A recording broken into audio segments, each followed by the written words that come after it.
இன்றைய முதல் வாசகம் இறைவாக்கினர் ஆமோஸ் நூலிலிருந்து வாசகம்.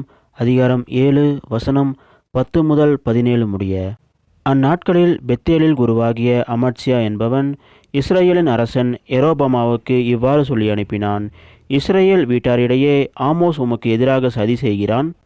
அவன் சொல்வதையெல்லாம் இந்த நாட்டால் தாங்க முடியவில்லை. ஏனெனில் எரோபமாம் வாளால் மடிவான். அவனது நாட்டை விட்டு இஸ்ரேல் அடிமையாய் கொண்டு போகப்படும் என்று ஆமோஸ் சொல்லுகிறான். பின்பு அமத்சியா ஆமோஸை பார்த்து, காட்சி காண்பவனே, இங்கிருந்து போய்விடு, யூதாவின் நாட்டை விட்டு ஓடிவிடு, அங்கே போய் இறைவாக்கு உரைத்து உன் பிழைப்பை தேடிக்கொள். பெத்தேலில் இனி ஒருபோதும் இறைவாக்கு உரைக்காதே, ஏனெனில் இது அரசின் புனித இடம், அரசுக்குரிய இல்லம் என்று சொன்னான். ஆமோசு அதற்கு மறுமொழியாக அமத்சியாவை பார்த்து கூறினார், நான் இறைவாக்கினன் இல்லை, இறைவாக்கினர் குழுவில் உறுப்பினனும் இல்லை. நான் ஆடு மாடு மேய்ப்பவன், காட்டு அத்திமர தோட்டக்காரன். ஆடுகள் ஓட்டிக்கொண்டு போன என்னை ஆண்டவர் தேர்ந்தெடுத்து என் மக்களாகிய இஸ்ரேலிடம் சென்று இறைவாக்கு உரைத்திடு என்று அனுப்பினார். எனவே இப்பொழுது ஆண்டவரின் வாக்கை கேள். இஸ்ரேலுக்கு எதிராக இறைவாக்கு உரைக்காதே, ஈசாக்கின் வீட்டாருக்கு எதிராக பேசாதே என்று நீ சொல்கிறாய்.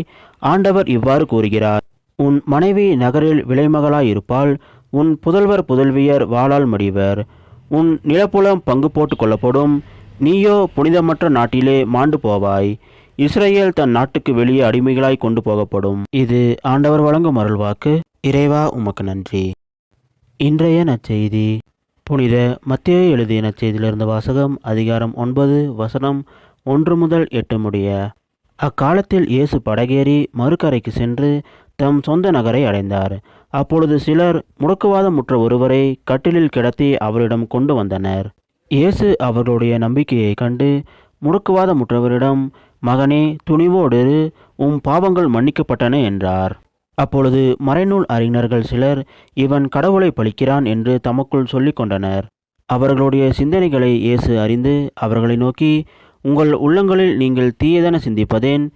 உன் பாவங்கள் மன்னிக்கப்பட்டன என்பதா, எழுந்து நட என்பதா, எது எளிது? மண்ணுலகில் பாவங்களை மன்னிக்க மானிட மகனுக்கு அதிகாரம் உண்டு என்பதை நீங்கள் அறிந்து கொள்ள வேண்டும் என்றார். எனவே அவர் முடக்குவாதமுற்றவரை நோக்கி, நீ எழுந்து உன்னுடைய கட்டிலை தூக்கி கொண்டு வீட்டுக்கு போ என்றார். அவரும் எழுந்து தமது வீட்டுக்கு போனார். இதை கண்ட மக்கள் கூட்டத்தினர் அச்சமுற்றனர்.